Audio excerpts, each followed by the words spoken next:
Hey, hi, it's good to see you again. I have another story for you today. I'm going to tell you a story. This is another Kilworry story. And the story that I often would tell about Kilworry was called Fish and Slivers. And I decided to divide it into two stories, one about fish and one about slivers. So this is the one about fish. Okay, Kilworry is a resort in northern Minnesota, up near Brainerd on the Upper Whitefish Lake. And the Osby family and the Bartleson family and the Roseman families have all been going there for many years. Some folks, I mean, the first ones that went there from our clans have passed away. But it's been over 90 years that people from those three families have been going up there. Basically started with the Bartleson family. So there's a whole lot of history that you could find out about that. But I just want to tell you a story about one summer that we were up there when I was a child. We often went up. I have gone to Kilworry Resort many, many times, dozens of times. And but those were as an adult. And this story takes place when I was a child, maybe 7 or 8 years old. And we didn't go up there very often. I only remember going up there, I think, once. This time that I'm going to relate in the story, before I was an adult. We had only been up there one time. Okay, this is the fish story. And I actually dressed for the occasion. Let's see if I can show you that. There it is. It says, how do I get this? This is harder than you think. At least it is for me. Okay, Kilworry is on the Upper Whitefish chain in Minnesota. And this T-shirt is kind of reminds me of Kilworry and my fishing story. This is a true story. It really is. You know, some fish stories aren't true, but this one really is. This takes place one summer day when I was at Kilworry, and once again, I don't know where my brothers were. I don't know where my mom and my dad were, because when you're a kid at Kilworry, you reach a certain age, you can just kind of go where you'd like to go to investigate or explore things around the camp safely. Okay, so I was down on the dock, just kind of wandered down to the dock outside our cabin, you know, down the hill and onto the dock. And it's the middle of the day. It's a warm summer day. And most of the people that go from our clan that went fishing at Kilworry in the summer, they would go early in the morning, because that's when you would catch the fish. So they would go early in the morning, or they go maybe in the evening, before dark, maybe after supper, and they go out fishing, and they'd have all the stuff they needed: poles, depth finders, fish finders, motors, trolling motors, bait, you know, minnows, leeches, nitro, whatever, you know, to catch these fish. I don't know how to fish much. I had never fished much. But I'm out on the dock and I'm just looking around, and I see a fish hook. Now, fish hooks are not anything to play with. They're kind of, you know, they can hurt you. But here was an old fish hook. It wasn't very big. It was, you know, small fish hook. And it had a piece of string, or I guess another word for a term for that, or word is line. It had some line on it, some string on it, you know, that somebody, they just kind of were done with it and just kind of tossed it on the dock or whatever. And that's where it ended up. So I looked at it and, what am I going to do with this? So I'm looking around on the dock, and I see a little piece of nightcrawler or worm.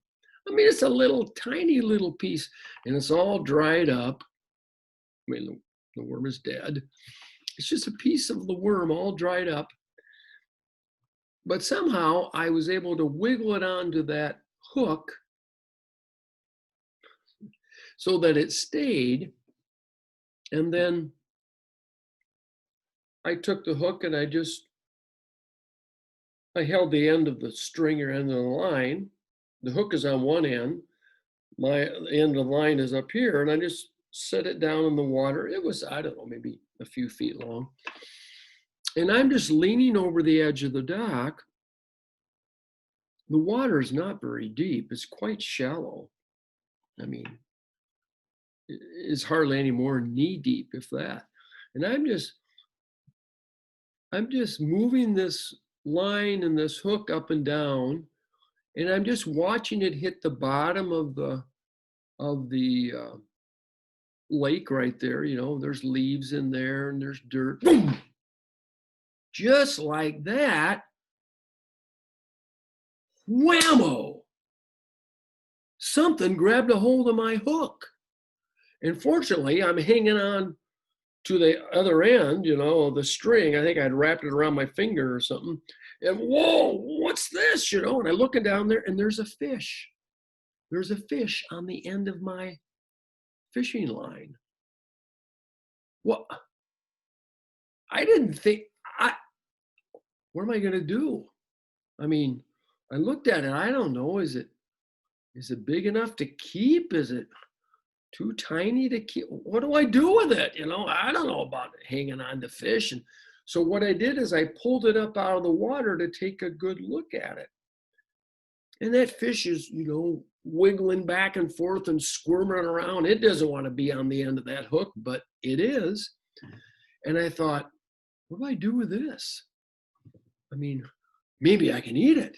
Well, if it's big enough and if it's the right kind of fish, yeah, you might be able to, eat it. But if it's not, you should put it back in the water and let it live. I didn't know what to do. So I'm looking around and I see, there's boats on the shore right there by the dock. And there's a boat sitting there. And I look at it and it's got water in the back end of it. Well, it rains at Kilworry and the water gets into the boat, ends up in the back of the boat because it's lower than the front of the boat. And I look in there and yeah, there's some water sitting in there. Certainly enough water for a fish to live in for a little while. So I take the fish over and I put it down in the water, and it's happy to be back in the water because it can at least move around and it can breathe in the water. It needs the water to breathe. And so I thought, well, I got to go find my dad. So I run up the hill to the cabin. Fortunately, my dad is there. I said, Dad, I got a fish. I caught a fish. He said, whoa, what do you mean you caught a fish? You haven't been out fishing. What do you mean? I said, yeah, I down on the end of the dock. I took this hook and this string in it. And he, come on down, look at it. He says, okay. What's John up to now? He's kind of wondering, okay, he gets, so I run down with him to the docks and I point to the back end of this boat and I say, it's in there. And sure enough, that fish is still sitting in there. Now it's just kind of sitting there breathing, just wondering what's going to happen to me now. And my dad looks at it, he says, wow, that's a pretty nice fish. I said, well, can we keep it? Can we eat it? And I caught it. Can I keep? He says, yeah, we can. Wow.